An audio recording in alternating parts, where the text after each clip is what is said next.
I'm very happy to introduce today's presenter. Simply put, Bill Jensen makes it easier for the rest of us to do great work. He helps companies and teams double their productivity and pursue their passions. In fact, Bill has spent the past 25 years studying how work gets done.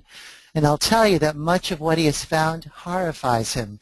He's an internationally acclaimed thought leader who is known for extremely useful content and his passion for making it easier for everyone to work smarter, not harder. No wonder Harvard Business Review, CNBC, and Fast Company have all called him today's foremost expert on work complexity. Among his many clients are Bank of America, Merck, Pfizer, GE, NASA, the U.S. Navy SEALs, the government of Ontario, let's see, Singapore Institute of Management, and let's not forget the Swedish Post Office folks. And lastly, Bill's personal life fantasy is to bicycle around the globe via breweries. Bill, did I get that right? Is that still your personal life fantasy? You got it. I'm going to achieve it someday. Very cool. So welcome, Bill, to the ExecuNet stage, and they are all yours.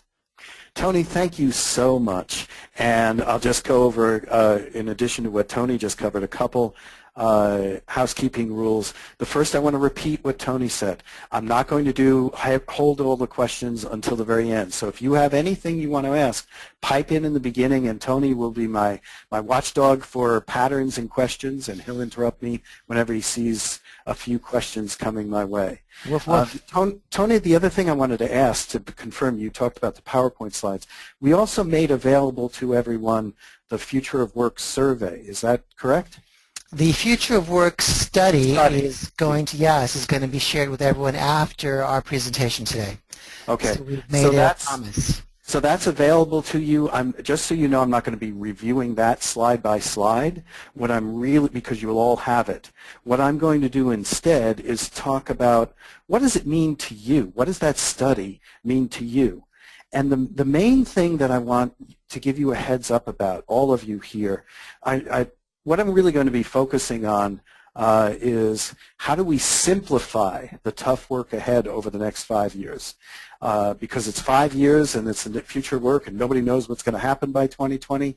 I won't have a lot of specific how-tos for you, but my main definition of success for this webinar is, did you leave with at least one big aha? Like, wow, I never thought of it that way before. That's the main goal of success. And deeper, if we can possibly go there, I will be asking you to ask yourselves, am I, you the participant, you the listener, am I willing to embrace what Bill is talking about? Because I will be talking about some big changes coming up. With that said, let's get started. What I want you to know, very simply up front, is everything you currently understand, you think you know, you believe you know, it's going to be totally disrupted in the next 5 years. Everything you feel about how things should be, or how you'd like them to be, or how you'd wish them to be, they will be totally blown up. And everything you're doing right now, within 5 years, you will have to be doing it very differently, or you'll be dinosaur meat, one or the other. So I want you to know right up front that we are living in the era of disruption. Everything is being completely blown up. Now that leaves us, some of us, very insecure. That means you have to choose which team you're going to be on.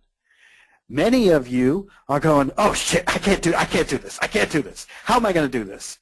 And many of you, others of you, are going, hey, finally change. Yes. Your attitude, your beliefs, your filter, your internal biases, your unconscious biases will determine how successful you are when you approach all of these disruptions. So you have the choice. You don't get to choose whether Uber is going to completely change taxis, whether medical scans are going to change the way we enter hospitals. You don't get to choose all of that. But you do get to choose how you are going to participate in it. And some of this stuff will be scary to you, frankly. But overall, you have to choose. Is that going to scare the bejeebers out of me? Am I going to resist it? Am I going to push back? Am I going to find ways to avoid it? Or am I going to find ways to jump in? That is your biggest challenge up front as far as your attitude, as far as where things are going. Most of you are not necessarily entrepreneurs. Most of you are working within companies. If that is true for you, most of your companies, if they're older than 5 years old, is transitioning to the future. The rest of you who are entrepreneurs, who are building companies and just under 5 years old, you are creating the future. Both, there's nothing good or bad about either of those, but you have to know they both come with the two sets of pros and cons. Transitioning to the future is really a lot of hard work because you've got competitors completely blowing up, doing things completely differently, and yet you have to keep up with them. Transitioning to the future is, and most of the people that you work with want to keep things the same, keep them secure, keep them safe. That's hard work. That's like pushing a boulder uphill. In some ways, create the future is easier if you have a higher tolerance for risk. You need to put yourself out there like an entrepreneur, like somebody, an inventor who's putting himself out there for the first time. You have to be willing to fail and fall and skin your knees a lot more than you would if you're transitioning to the future. So both are hard. They just have two different sets of skills required. I've had my own firm for 30 years now this October. And I've suffered peaks and valleys. There's been some downtimes in those 30 years. And one of those downtimes, I really was seriously thinking about giving it all up. And I went to headhunters, and I'm saying, hire me. I want to be the head of change management at some big company. And 3 headhunters, within 15 minutes, all 3 of them started laughing at me. And I'm going like, what's so funny? I really want a job. And they said, no, you don't. I am not built. I help companies transition into the future as an outside consultant, but I know who I am. I am not built to work inside a company. I would either get fired or have to quit within 3 weeks. You need to know what your personality is and what you're best at and what is suited to you. You have to choose. Are you going to be above the line for the next 5 years or below the line? Like all things, it's going to be a mix, but you have to choose which one is going to be primary for you.